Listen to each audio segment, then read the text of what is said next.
everybody, and welcome to Old Roommates. Today on the show, we revisit Beaches, the Bette Midler, Barbara Hershey friendship classic. So, pull yourself up from under the boardwalk. Good one. And get ready.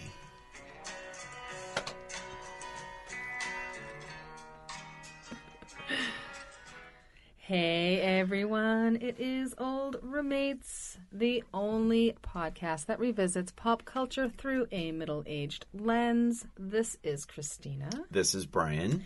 And we are recording once again in the lovely podcasting studio at What Chair Writers Club, which is a nonprofit supporting Rhode Island's content creators. How'd you like that one? That Perfect. was super smooth. Super smooth. You can visit them online at whatchairclub.org or stop by club headquarters at 160 Westminster Street in downtown Providence, which is where we are right now. The What Chair Writers Club is not responsible for any content produced in the club studio. And quite frankly, I don't blame them. I don't either. Quite frankly, I'm surprised we keep getting invited back after the mockery we make. We're a disaster. We are a disaster, but a fun one. Oh my gosh. Okay. So, shallow dive into... I am so excited. I know, I am really too. am, Christina. I know. You've been waiting for Beaches. I've been waiting for Beaches. Yeah. I've been wanting to do this for a while. Beaches, 1988. 88. Oh, also, I did zero research. Did you do any research on this? Not much. What did I write? Not much. No. All right. Not much. I don't know anything about casting or, obviously it was obviously a Bette Midler gig. I mean, her production company whipped it all together, but I don't know any other choices were made or things like that. No, I don't either. And that's fine. Yeah. That's enough to talk about without for sure. No, research. I know. So Beaches then, 88, you said? 1988. Yep. Again, I was in my 20s, which is most of these revisits. I seem to be in my 20s. Okay. Well, probably 20 or 21. 21. Yeah. Okay. 21. Oh.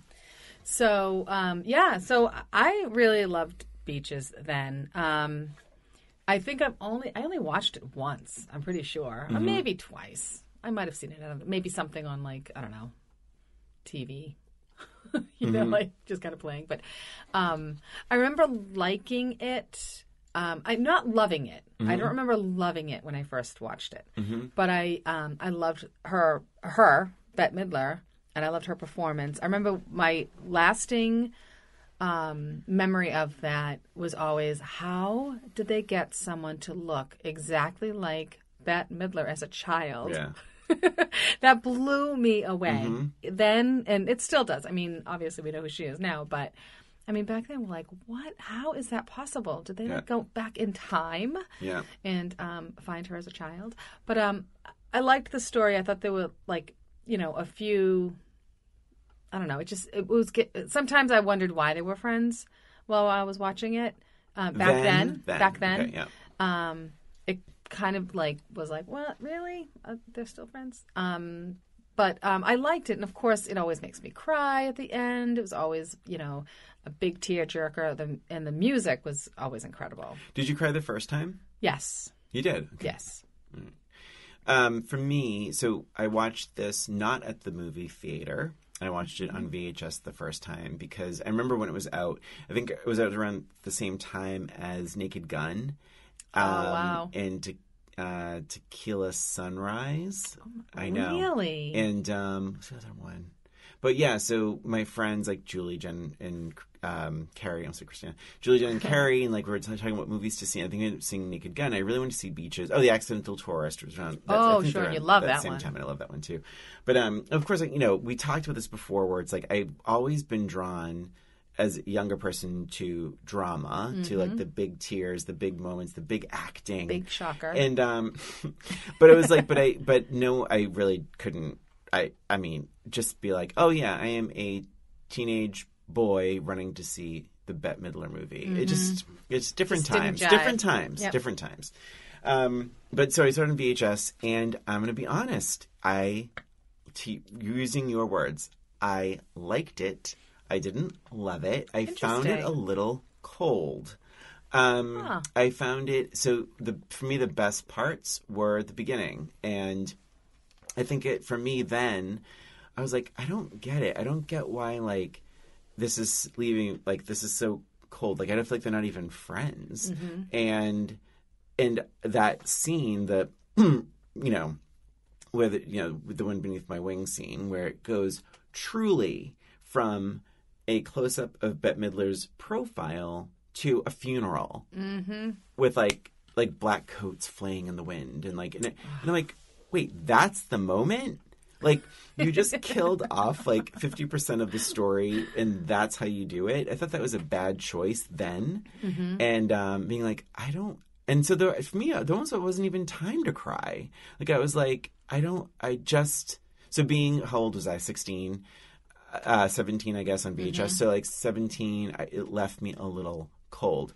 All that to say, did I almost friggin' break the cassette of the soundtrack listening to it so many times? Over and over and over. I became a huge Bette Midler fan. Sure. And, there are some great dramatic moments in this movie, certainly. But it did not have that wow factor. Now, when I moved Let me ask you a quick question, though, before we move on. Were you a Bette Midler fan prior to the movie? I don't know. Do you remember? I feel like, when was Outrageous? Because she was around quite a bit before that. Yeah, I loved Outrageous Fortune with her and Shelley Long. I liked Down Out in Beverly Hills, Ruthless People. So I think that's when I really began to know. So not necessarily the music, but the acting. So like the acting. And I think I knew the song The Rose, but I think that's probably where it ended in terms of her song book for And then me. just like the whole Divine Miss M. Like that whole persona? No, it was kind of, I think it went backwards to discover that stuff. Sure. But let me say this. So when I moved to New York, though, this is now 2002, 2003, and Nick, remember Nick? Oh, yeah. Okay. Yeah. So Nick came over, and we're like, oh, let's watch a movie, and we just dug into, like, the DVDs, and I had Beaches. I haven't seen it in a million years, but it's like, I've never seen it. So you had Beaches, or he did? I had Beaches. But you didn't like it. But it was like, I probably found it like cheap. You just kind of got it. I bought it cheap and Bette Midler and And I hadn't seen it since that first time. So 16 to now, I was then 31. I got super emotional. Wow. And I think it's because I was older and I was away from my good friends. And I had just moved to New York a year prior, and just that little bit of distance where was enough for me to be like, oh shit, like this is rough stuff. Like your friend is dying and you can't get there fast enough. And that's something that was like, oh, that's not that far-fetched of a concept. Right. Like to want to be with your best friend while they're sick. And so that, I think, got to me way more as like a 30-year-old. Sure. But now that I'm almost 40, well, no, I'm 48, is jumping into now even more so. This movie hit me all over again. And I think it's one of those things where it's like, I think you have to be kind of older to really appreciate it. I'm dying to hear your thoughts on the now. Oh, are you going to let me speak? I wasn't sure. I hate you. Oh my God, you're evil. That was beautiful, but our time is up. I've only been speaking for 9 straight minutes. It's fine. That's it? Wowza. Sorry, listeners. No, I'm just joking. So, no, I agree with you. I agree that as an adult, looking at it, revisiting it, if you will, as an adult in my 50s, it's a different take on it. It's almost like you need that life experience in order to appreciate the friendship that they have on screen. Because in my 20s, or my early 20s, what did I know about friendship really, right? I mean, I was always living at home or whatever, and certainly didn't have a long-distance pen pal. And couldn't really appreciate it. And that's one of the things that I kind of got stuck on when I was younger watching it. Like, I just didn't get it. Like, why are they staying in touch? Like, why are they friends? They're so different. Like, how is it that they're friends? It's more by me. The question is how. Okay. And why. But as an adult, watching it again, I really did like it a lot more. Like, loved, I think, maybe would be the word. Mm-hmm. And I would actually like to see it again. I always say that, but I'm probably never going to. But, in my spare time. Yeah. I got it more. I really got it more. I mean, there were a couple of sticking points for me that, again, you sort of have to look at and say, okay, it's a movie. Let's just roll with it. Let's just pretend that this is how it's worked and how it worked out. But I got the complexity of the friendship, and I got why they appreciated each other so much in a way that I didn't before, which was great. It was a nice revisit. It's really interesting to the parts of like how are they still friends or why are they still friends. I think as an adult you appreciate the awkwardness between them as they try when they don't see each other and they kind of especially when Cece is on Broadway. Yes. And the stiffness between them. I think when I was younger I was like, oh, they're just maybe some bad acting, like maybe Barbara Hershey like doesn't like Bette Midler or something. But it's so much deeper than that. And it's like, and you really realize like, oh, this is actually like really strong acting. Because like they are acting like, we were best friends when we were in our early 20s, but we're different people now. And we're like, there's like a division there. There was that division. It was almost like now we're adults. So when you're kids, you're a little bit more fancy free and like, you're friends with who you want to be friends with.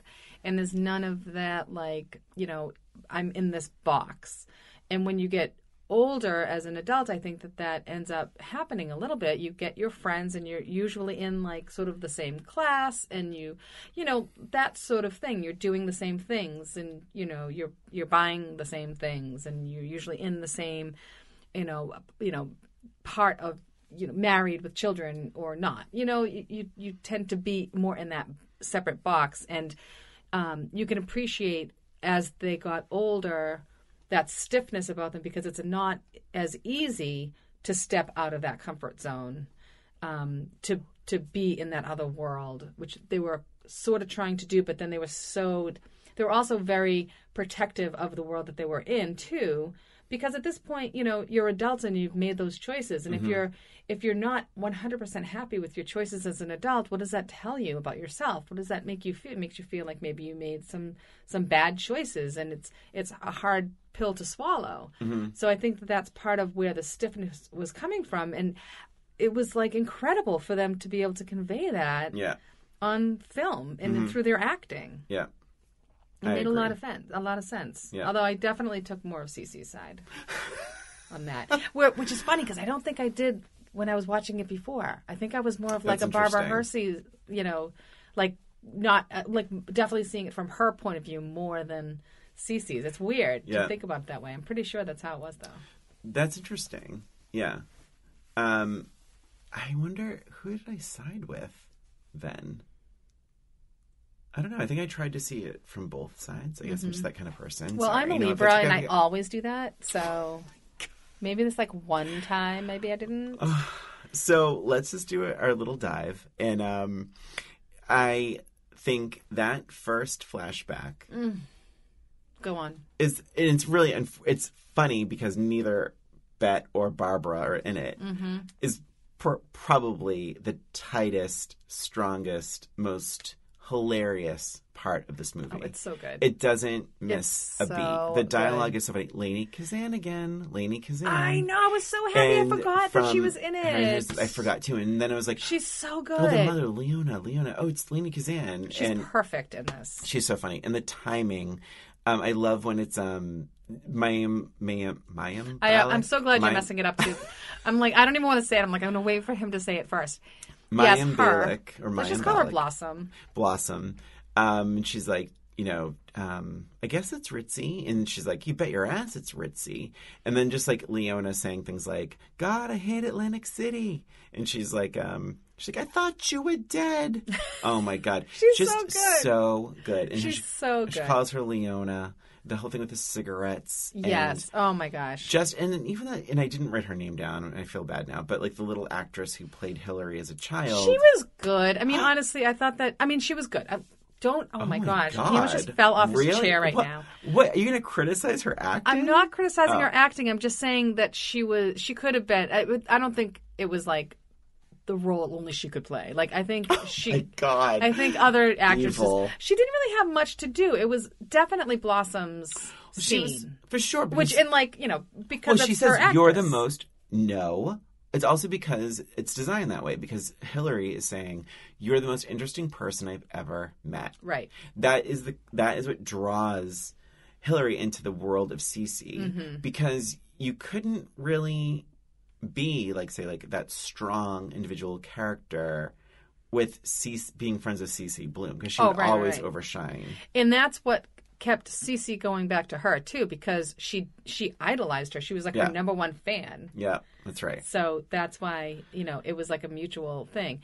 I do wonder, how they maintained this friendship. Like, I just question it a little bit. So as far as I could tell, they never saw each other in all these years, like 10 years, probably.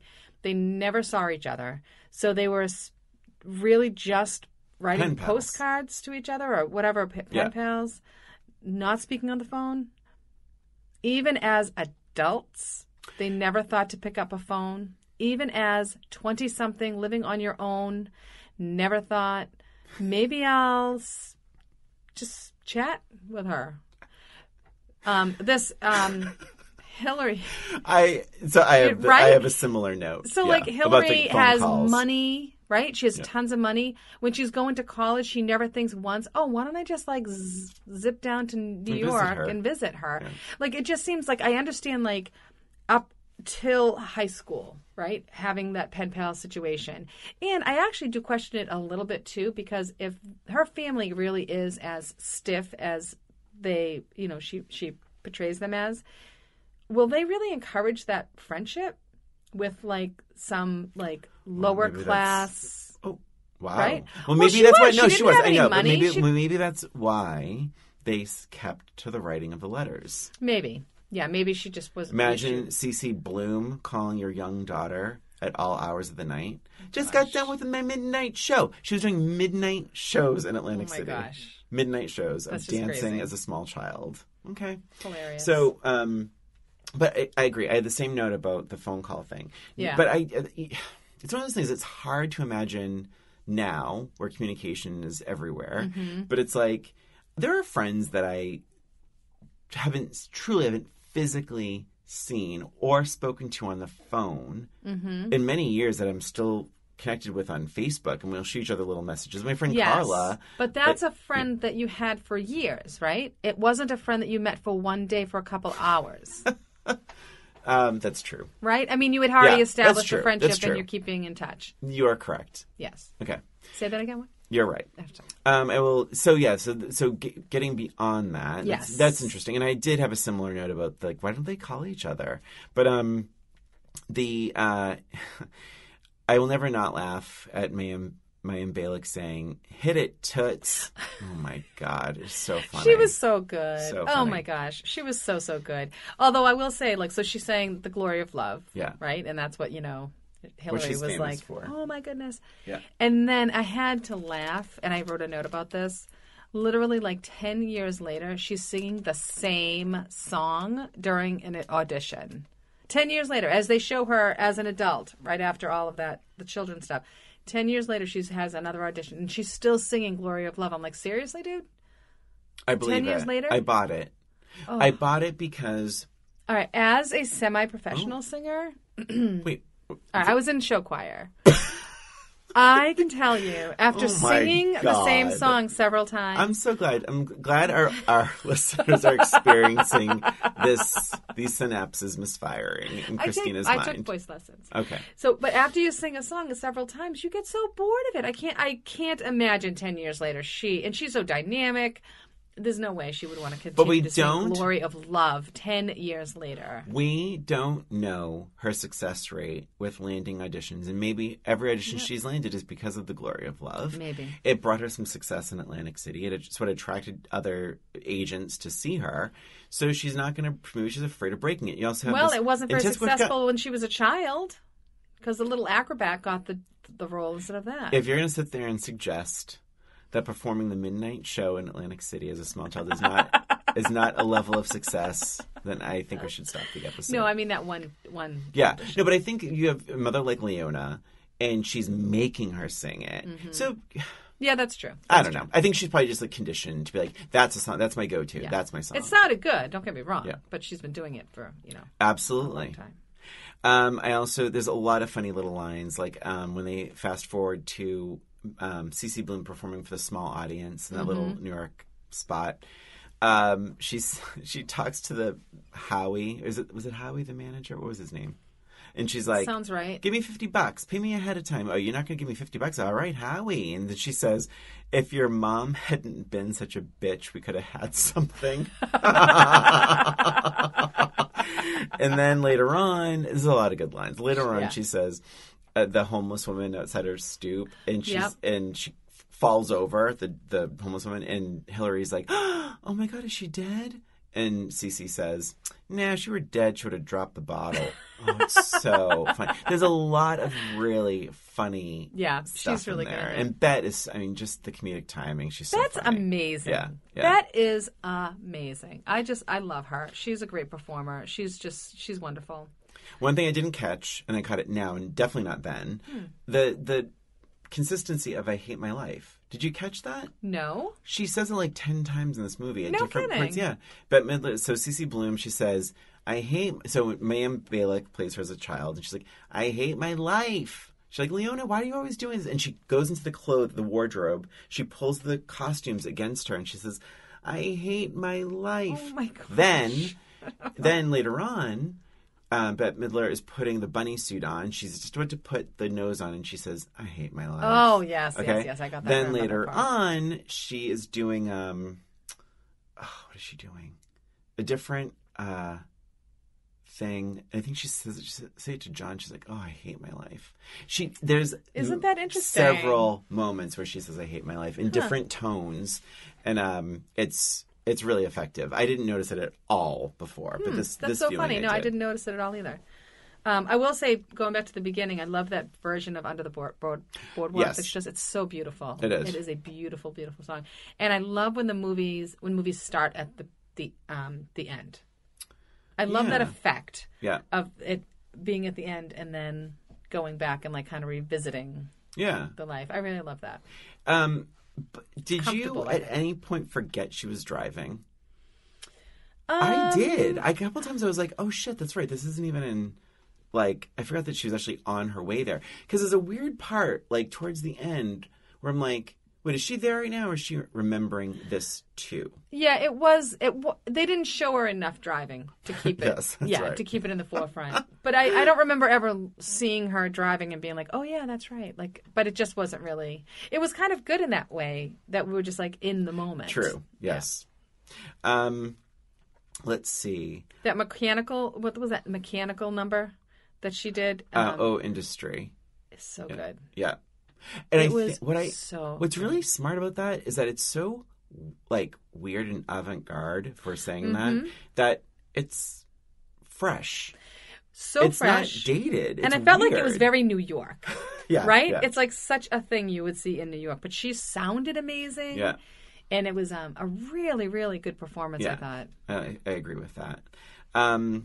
Let's see. Otto Titzling is so damn funny. Oh, gosh. That's so funny. I listened to it and I was like, that would be a good karaoke number. If you could get that timing down, it's a fun, funny song. Yeah, that would be fun. Yeah, if we're talking about musical numbers, I mean, it's I Think It's Gonna Rain Today. It's like so many good, appropriate songs. Let's see.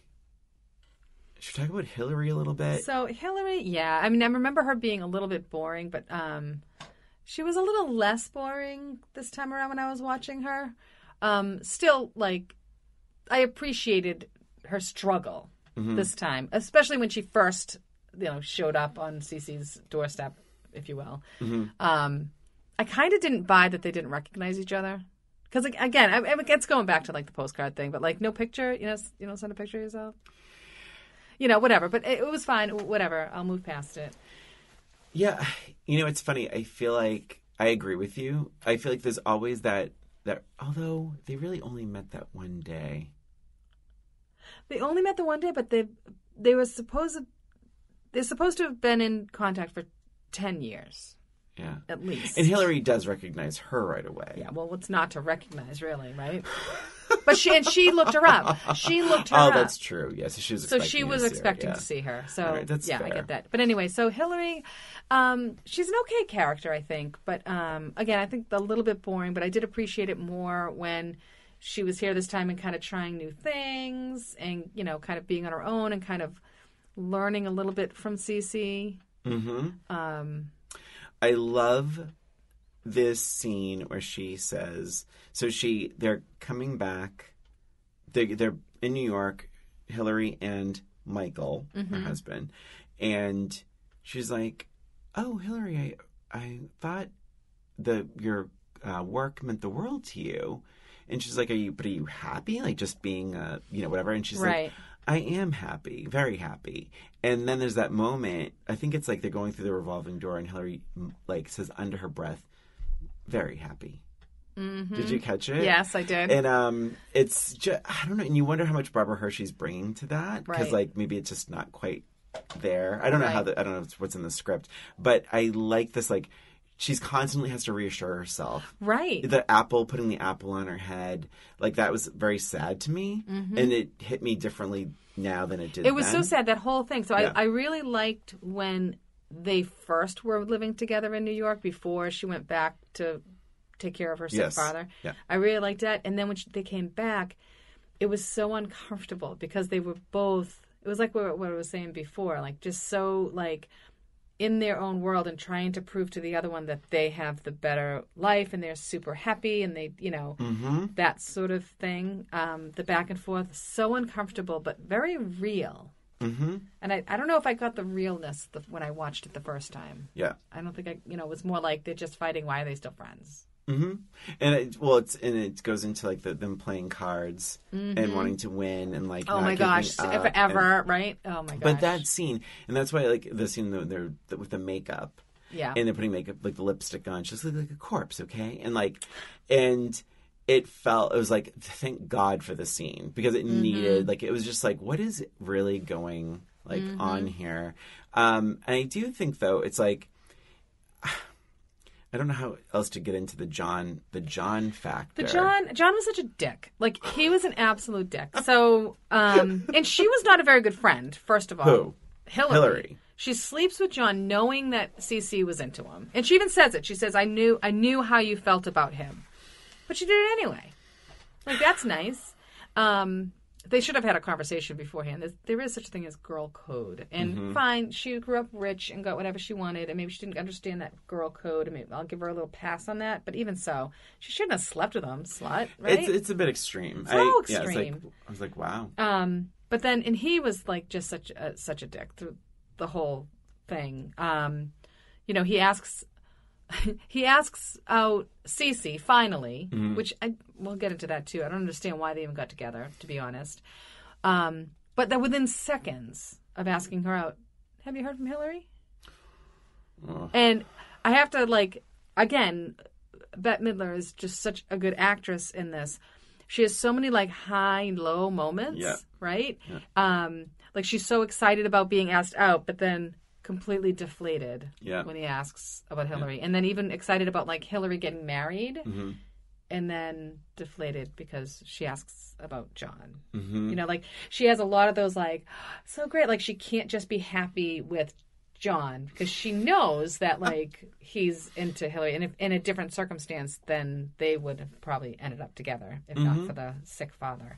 Right. But I don't understand why Cece and John even got married, aside from a business kind of. It was like a business relationship more than anything. Well, I think so. It goes into then her later conversation with Leona on the beach because she was paying attention to her. She didn't have it doesn't seem like Cece has any other friend besides Hillary, and then she has, and she's really just has her work, which she's dedicated her whole life to, but she realizes she doesn't have anyone, and so when John asks her out, she's elated.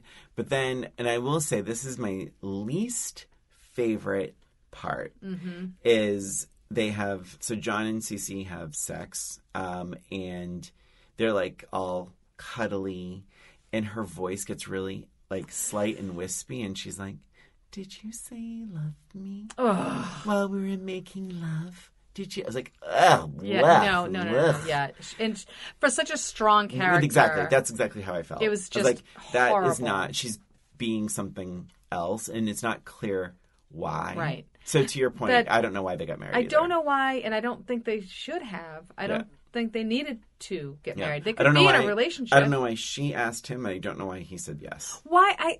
So here's the thing. I know that she's into him. Yeah. I never saw any indication that he was into her. Yeah. Like, his character was very flat. Not a lot of development in that at all.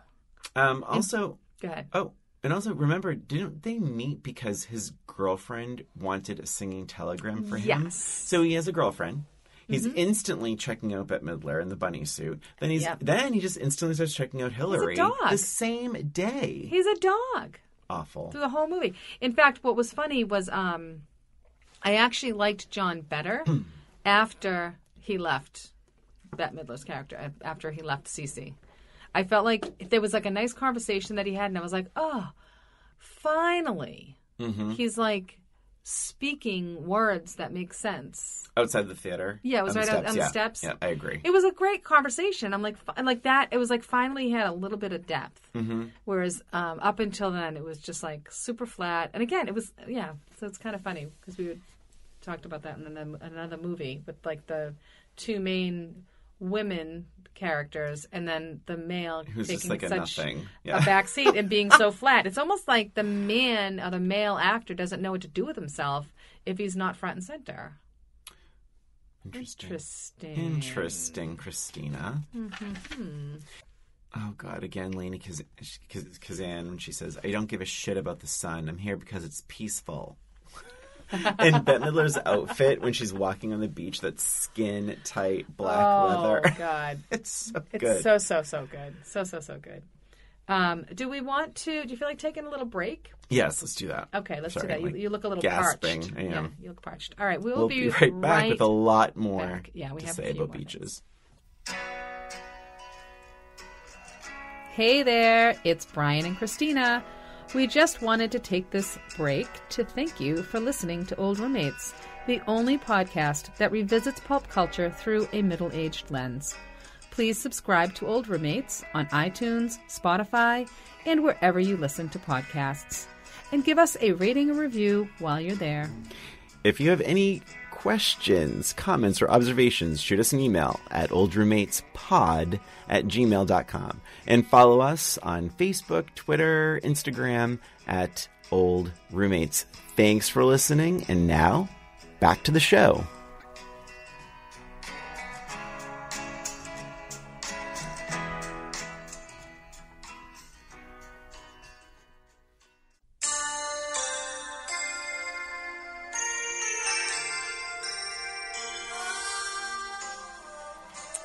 We're back. We are back.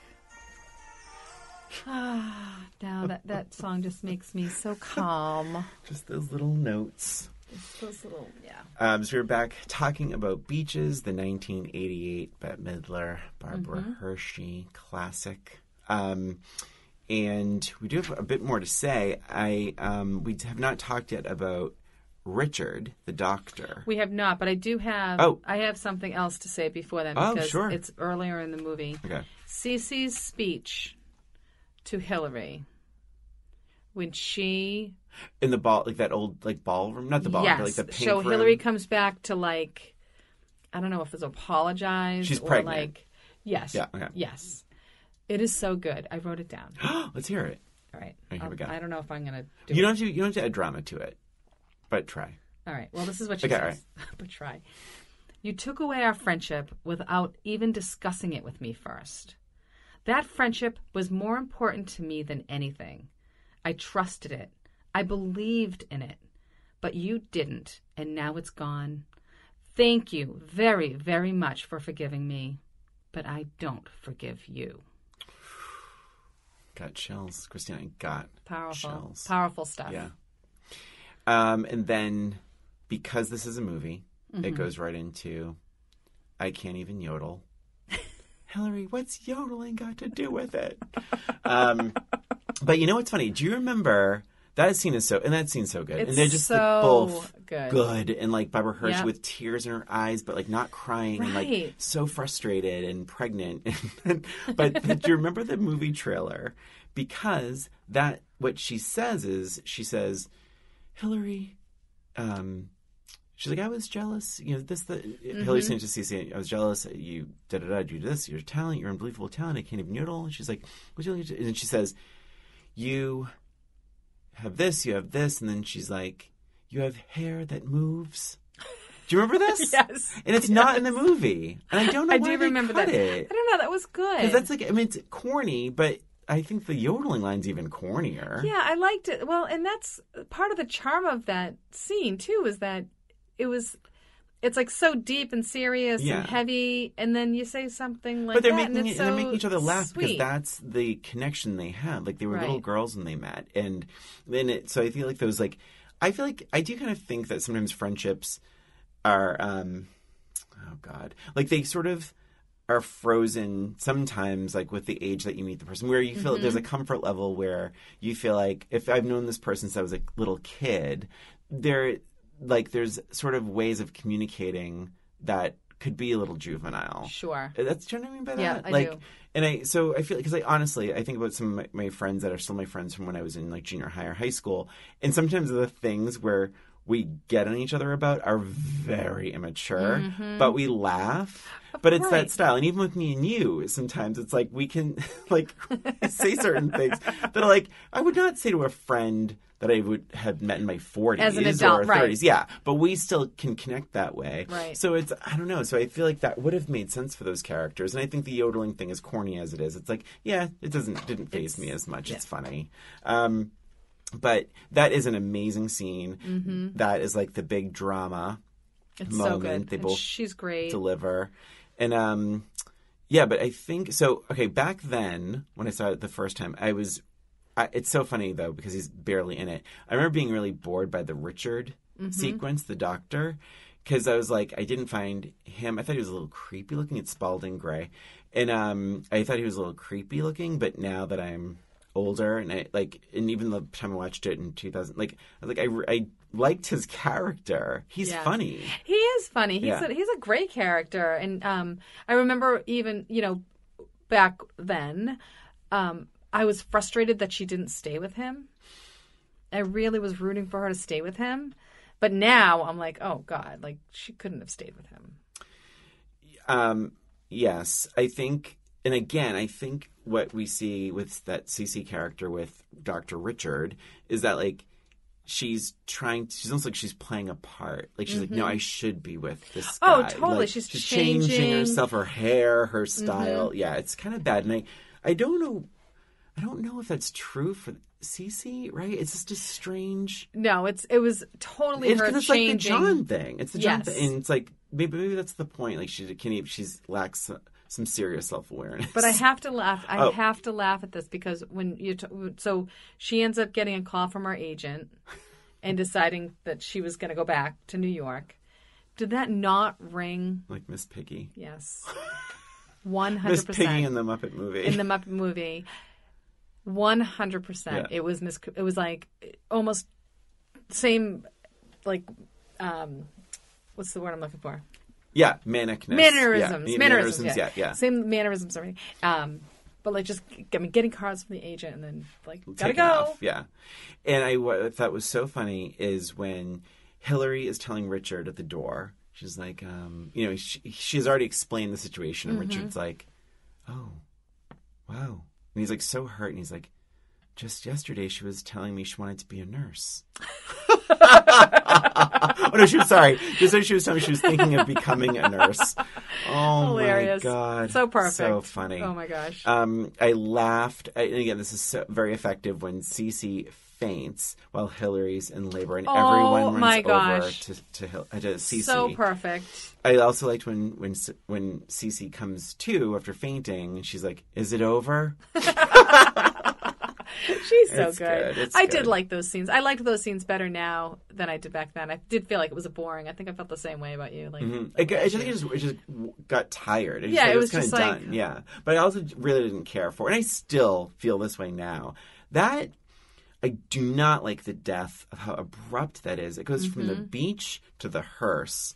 And it's like, where's the moment? Like, when you realize the last scene they shared together is drowned out by music, and they don't even like hold hands or like anything like that, and something is missing from it, in my opinion. I felt it it's then, almost I felt like it now. There's like a deleted scene or something. Yeah, just like hold her hand. She's like die. Like this is like the moment, and it just seems very.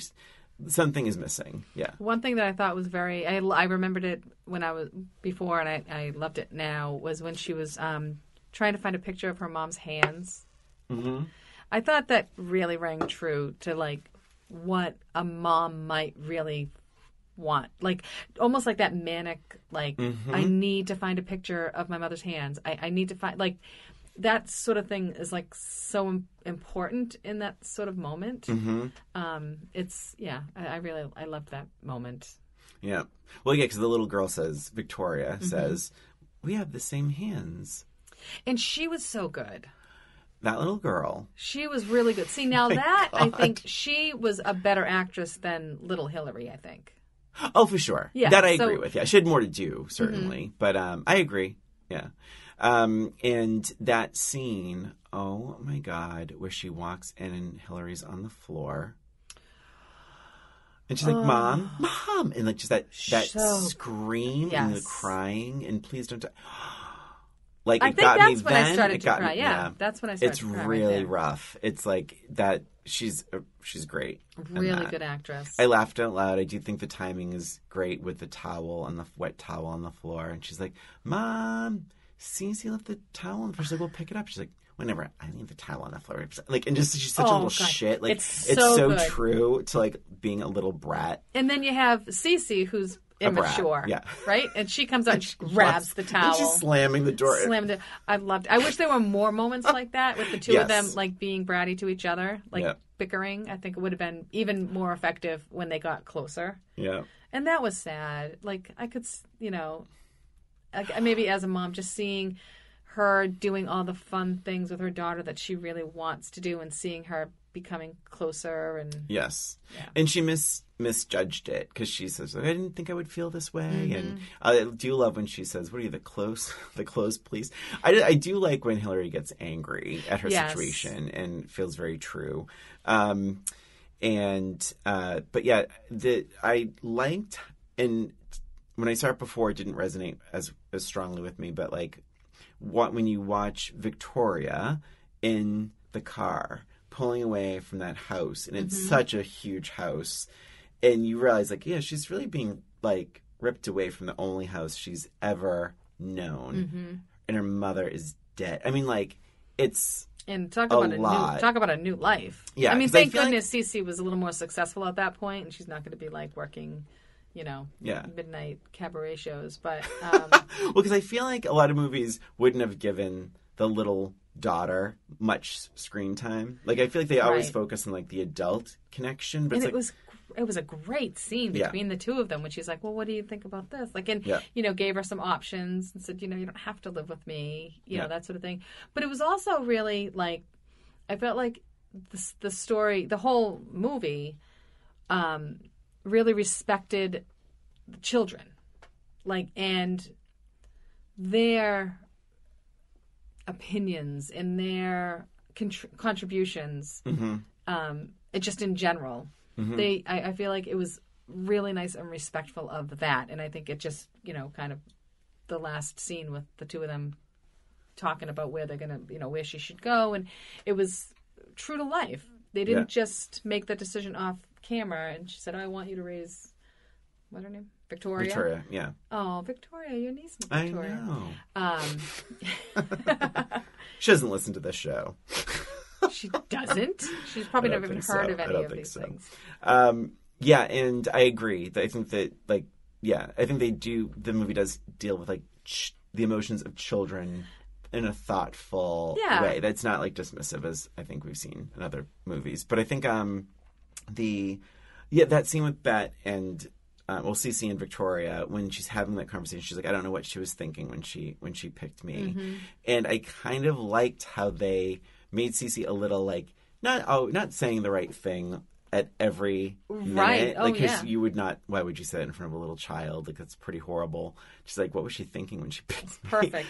But I think it rang true for that character. And she's like, do you see your dad? And, and you could live with your dad, like right, that? yeah. And she's like, well, I saw him once in the street.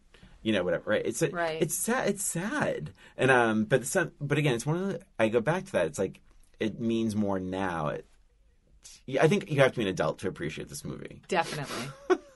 A grown up. A grown up with a little bit of life experience. Mr. Pouncer, the cat.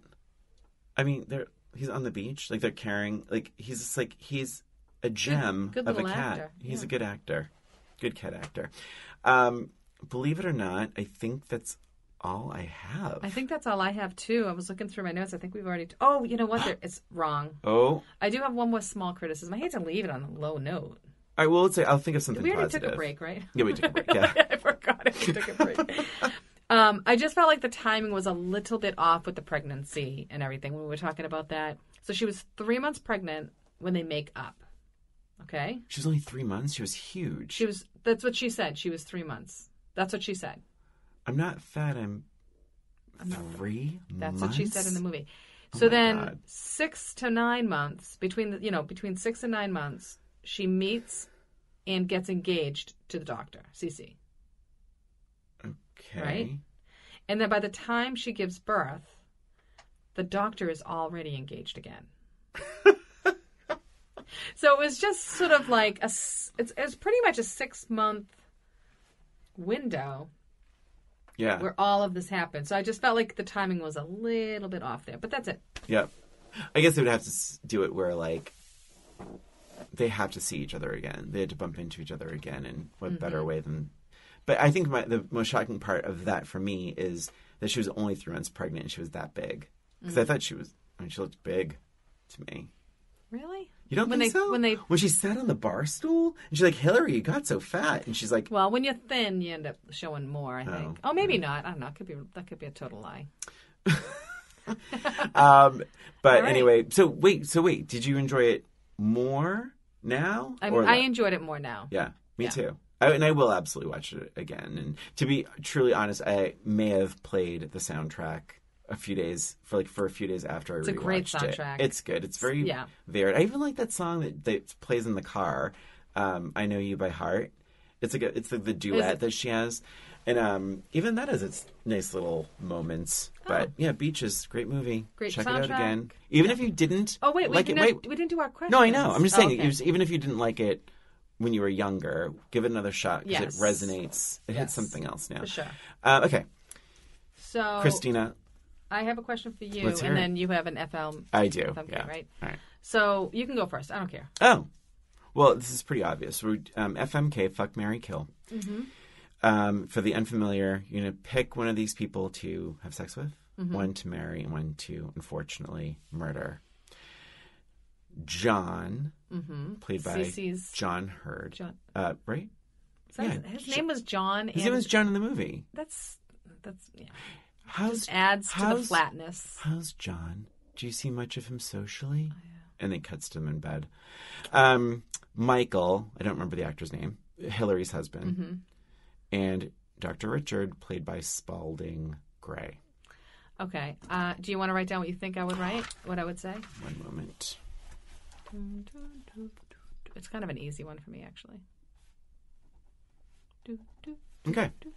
Okay, so I think I would marry the doctor. I thought he was really funny and cute and nice. Oh boy, the big smile on his face. Actually, no, I'm just kidding. And I would kill John. That's right. That's right. That is the right answer. There's no question. Yeah. Yeah. Sorry, was that was pretty easy. No, I mean, fuck. Yeah. Yeah. Watch your mouth. I know. Sorry. Michael. So that's that. Yeah. So that's good. And you would do the same. Oh, 100%. Yeah. Yeah. Okay. I feel like the longer we do the podcast, the more in agreement we are with these FM I also find they get easier to answer. Isn't that weird? Well, like, aren't you thinking about it all the time when you watch a movie? It's like, ooh. Yes, I was thinking about killing someone. Ooh, I think I'd rather marry him. So, all right. So I have a question. Right, it's a little bit, I didn't really even write down the question. It's kind of in my head, but I have an idea of what I want to say. So, just imagine this, my friend. Right. They are remaking Beaches. Which they did. Okay. Yeah, last year. They did? On Lifetime. No, that's not good. But they're making a new one that's going to be really good. All right. And they have reached out to us, old roommates, to see if we would like to audition for the roles. Oh my God. Okay. So we've decided, yes, we do. All right. And we need to pick a scene to audition to. So our choices are, and imagine, so one of my choices is going to be the day that they met. So we can just imagine that we're children. Okay. You know, like we'll go back in time. We'll use like some sort of like magic wand. Totally doable. So the day, actually, do you want to just answer or do you want a multiple choice? So we're auditioning for whatever roles, but we have to reenact a scene from the original. Yes. Oh, I know. I already know. You already know. Yeah. All right, so I think we'd have a lot of fun with it. Do you want to pick your scene? So I would have guessed the big fight. Which one? The one in like the pink flamingo space? The one when she reveals that she's pregnant. Then we would be wrong. Oh. I think the better one would be in the at the makeup counter. That would be a good one. Because it's very stop and go. It's like, do you like this shit at me? It's fine. Fine, look at the corpse. You happy? What, Scott? Why are you such a bitch? Oh, I beg God. your pardon. You're Keep your right. voice down. Oh my God, we'd have that would be a really fun one. That would be super fun to reenact. Agreed. I take my answer back. That would be a good one. It's so bitchy. I kind of want to do it now. It's so bitchy. And actually, you know what other scene I liked? Barbara Hershey, when she gets up from her seat in the plane, she goes and cries in the that was a good one. Yeah, it hit me differently this time. It is funny how it hits different. I think it's funny that I was like on Hillary's side last time, and now I'm like understanding Cece's side. Yeah, well, I think it too. But it's also like you don't. I think you said it best in the beginning of this episode. You haven't even like to see this movie as a teenager or even someone at 20. You don't. They don't even have time to even have a similar experience as the characters in these movies, in this movie, because they've had this decades long friendship, and you're 20. Right. So you don't really connect it to it in a certain way. You can say, oh, that's cute, it's sad, or whatever. But it does a good job of saying friendships morph, and they can get really weird, and they can get challenged, but you're still friends. And yeah, I thought it was great. What a nice way to end. Perfect way to end this episode. And that is it for us in this episode of Old Roommates. Thanks for listening. Please subscribe to Old Roommates on iTunes, Spotify, Stitcher, and wherever you listen to podcasts. Give us a rating or review while you're there, please. We love our ratings. If you have an idea for the show, a suggestion, or a comment, email us at oldroommatespod@gmail.com. And don't forget to follow us on Facebook, Twitter, Instagram at Old Roommates. This is Christina. This is Brian. Thanks again for listening. Till next time.